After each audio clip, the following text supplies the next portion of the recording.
Ustadz, saya lihat orang sholat, tapi perilakunya kok masih buruk. Bahkan baru keluar masjid, sudah ngobrol di imamnya. Baru keluar masjid, sudah membicarakan keburukan orang. Ada orang yang sholat, tapi susah meraih kesuksesan. Gagal lagi, gagal lagi. Ada orang yang sholat, doanya belum terkabul. Masalahnya apa? Jadi, dari sekian yang dijanjikan itu, kenapa belum teraih? Ini pun, teman-teman sekalian, tidak luput dari keterangan Al-Quran. Tidak luput dari jawaban Al-Quran. Bahkan sebelum saya, Anda, kita bertanya, Allah sudah lebih dulu menyampaikan keterangan kepada kita. Ada dua penyebab yang paling utama yang menjadikan seseorang yang menunaikan sholat berpotensi tidak meraih satu atau bahkan lebih di antara keutamaan yang dimaksudkan. Jawaban pertama terdapat dalam Al-Quran surah kedua Al-Baqarah di ayat ke-45, kemudian solusinya ayat 46-nya.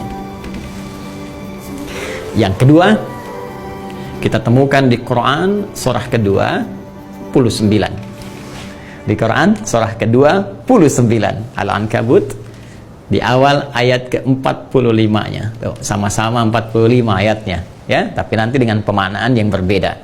Baik, mari kita lihat dengan cepat. Apa penyebab orang sholat berpotensi belum atau tidak meraih apa yang dijanjikan ini? Yang pertama, di Quran surah kedua Al-Baqarah di ayat ke-45 Allah menegaskan. Perhatikan kalimatnya. Wasta'inu bis-sabri was-salah. Dan jika engkau punya persoalan dalam kehidupan, terima dengan sabar, itu untuk meningkatkan kualitas hidupmu, dan dengan itu kemudian kau bawa dalam sholat, mintakan solusi kepada Allah. Wassalah, tunaikan sholat, minta solusi kepada Allah.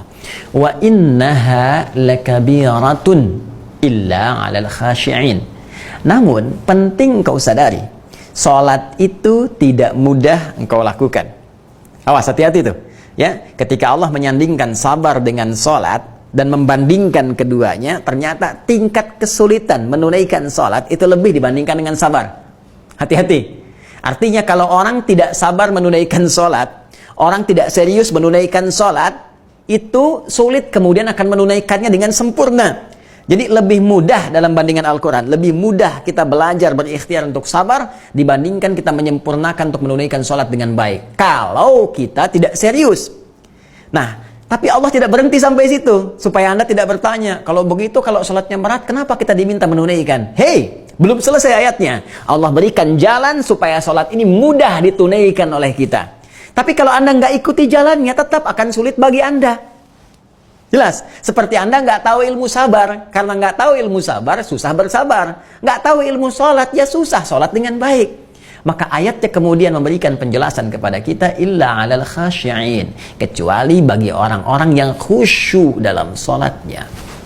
Jadi untuk menjadikan sholat itu termaknai, sholat itu mudah kita tunaikan, sholat itu benar kita tunaikan, kata Al-Quran pertama, tunaikan sholat itu dengan khusyuk. Ini poinnya, khusyuk. Jadi kalau kita ingin meraih keutamaan-keutamaan ini yang dijanjikan, hal-hal yang tadi dimaksudkan, maka syarat pertama kata Allah, tunaikan dengan khusyuk. Kalau nggak khusyuk, jadi berat sholatnya.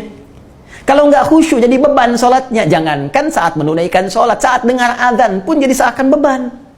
Suara apa ini? Ini kok panggilan tiap hari datang terus? Ya Allah, iman Anda di mana, Cepi?